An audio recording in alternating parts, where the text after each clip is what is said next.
Bonjour à tous, bonsoir à tous selon que vous regardez cette vidéo. Petite introduction ambiance infrarouge, mais aujourd'hui nous allons faire un test. Donc nous allons voir l'influence des ondes téléphone ou des ondes tablettes, des ondes Wi-Fi, du courant qui passe dans les téléphones ou les tablettes sur le mail EMF et le K2.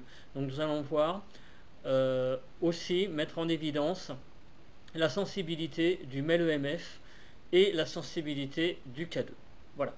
Donc cette petite introduction d'infrarouge, nous allons la cesser, nous allons maintenant passer en mode normal.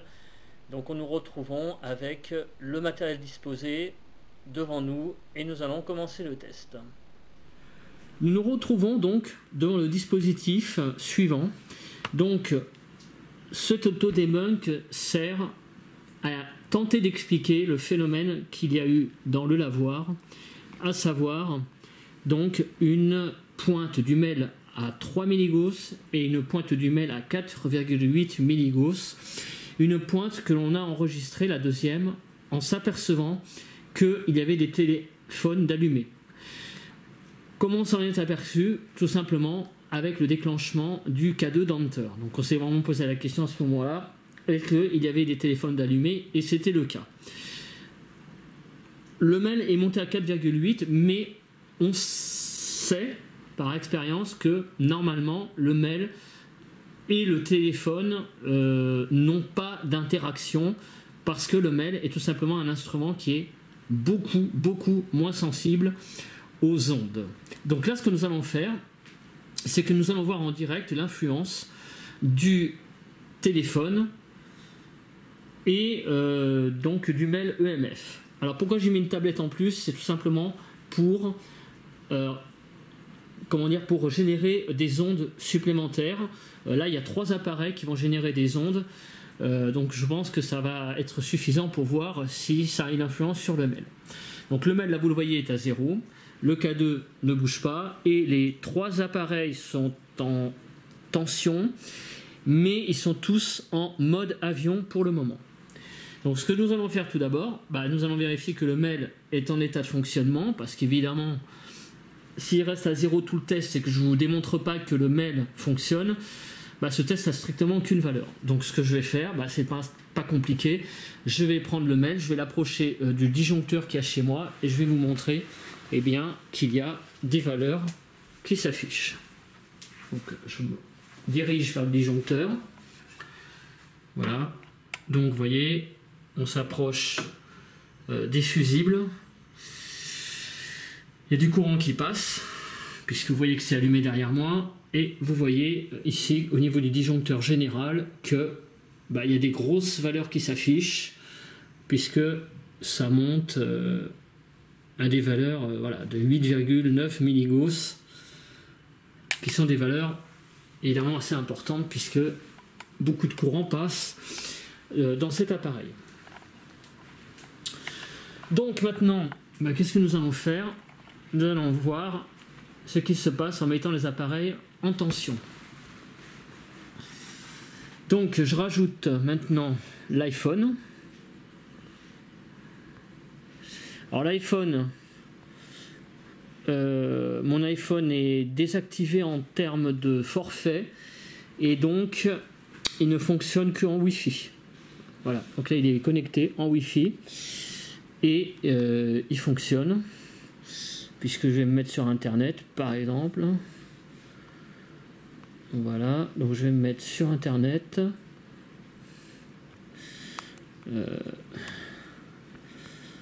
Je vais taper Google. Donc Google. Voilà, Google. Voilà, il charge et on est sur Google. Voilà. Donc je vais maintenant me mettre en Wi-Fi. Et je voyais déjà le K2 qui commence à s'activer. Alors qu'il est toujours en mode avion, mais la Wi-Fi s'active. Et là, je le mets... Pardon. Non, là, il était en mode hors ligne, donc je désactive le mode hors ligne. Voilà. Donc là, déjà le K2 qui commence à s'activer, mais ça c'est pas une surprise, je pense que vous le savez tous, que le K2 s'active. Voilà, donc là on a le téléphone qui est activé, je suis sur internet, voilà, je vais sur un site, la boîte à chansons, voilà, et le K2 qui joue la samba, et maintenant je désactive le mode hors ligne sur la tablette, et je vais aller donc tout simplement sur une application qui donne le nombre d'abonnés de ma chaîne, ou je vais faire autre chose, je sais pas, par exemple je vais aller sur Info Climat, voilà. Voilà. Oui, s'il veut bien. Observation en direct. Voilà, le K2 qui n'arrête pas, évidemment, de s'activer. Mais par contre, j'arrive pas à aller. Il va sur internet. Ah bah oui, la Wi-Fi n'est pas activée. Ah. Voilà, la Wi-Fi n'est pas activée. Donc là, c'est bon. Ça va s'activer. Voilà, c'est connecté à ma Livebox. Voilà, d'ailleurs, il y a des trucs, il y a des notifications qui arrivent. Observation. Voilà. Voilà, ça arrive. Bon, c'est lent, mais ça arrive. Donc, regardez le K2, bah, il n'arrête pas de bouger. Le K2 bouge dans tous les sens. Le mail, lui, reste désespérément à 0. Ne bouge absolument pas. Alors qu'il y a les 3 appareils qui sont allumés. Là, la Wi-Fi est activée. Ici, Internet est activé. La Wi-Fi aussi, vous voyez. Et ici, eh bien, vous voyez que la tablette est allumée.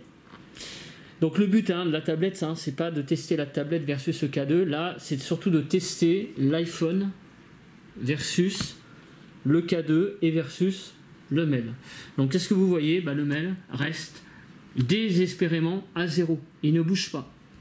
Voilà. Le K2 lui bouge. Donc il est normal qu'en enquête, on soit aperçu que le K2 s'active. Et oui, c'est normal puisque nos téléphones étaient allumés, donc le K2 s'est activé, ce qui est tout à fait normal. Le K2 est très très sensible au téléphone. Donc le mail lui est toujours à 0. Alors ce que nous allons faire, c'est que nous allons maintenant le rapprocher un peu plus des appareils. Voilà. Donc là, je le rapproche de l'iPhone. Donc vous voyez effectivement quand le collant à l'iPhone, ça monte à 0,2, 0,3 même. Il faut vraiment le coller. Donc on est très très loin des valeurs de 4,8. Et là le K2 qui est toujours en train de faire la samba. Ensuite,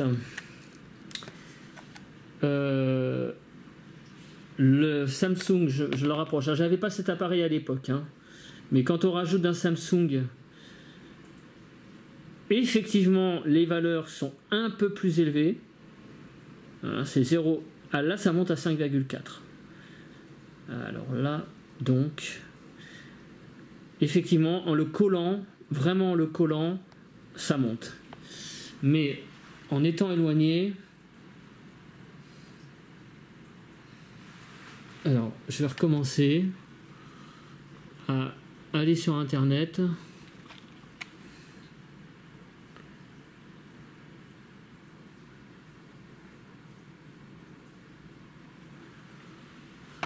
Je vais aller sur internet. Donc je vais. Et là en plus je suis en train de le bouger, alors que. Enfin de charger des pages. Je vais essayer d'aller sur cette page là par exemple. Alléluia. Voilà, ça bouge pas, c'est beaucoup moins sensible. Le site de l'INA par exemple, alors que le K2 lui s'active beaucoup.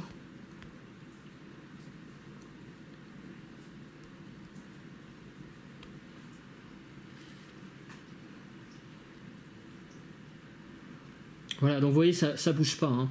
Et je parle même pas de la tablette. Alors je vais me mettre dans une configuration, une autre configuration. Je vais m'appeler chez moi. Donc maintenant ce que je vais faire, donc vous voyez, qu'est-ce qu'on a vu? On a vu que le mail EMF bougeait vraiment en collant l'appareil donc sur les téléphones. Je vais me mettre les appareils sont sous tension. Je vais m'éloigner un petit peu. Voilà. Donc maintenant ce que je vais tester, je vais tester à distance ce qui se passe sur le K2 et le mail EMF. Donc je vais me mettre un petit peu éloigné des appareils. Donc voilà, là j'ai mis le K2 sur ma chaise et je suis vous voyez hein, là je suis sur la chaise et là j'ai mis les appareils ici, donc je suis à peu près à 1 mètre, 2 mètres, hein, on va dire 1 mètre des appareils. Donc je vais voir maintenant si je actionne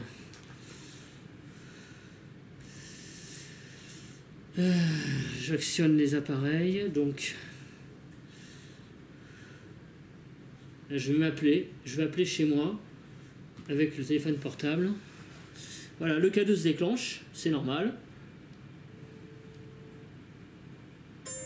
Voilà, le K2 se déclenche puisque je m'appelle, mais le mail EMF reste désespérément à 0.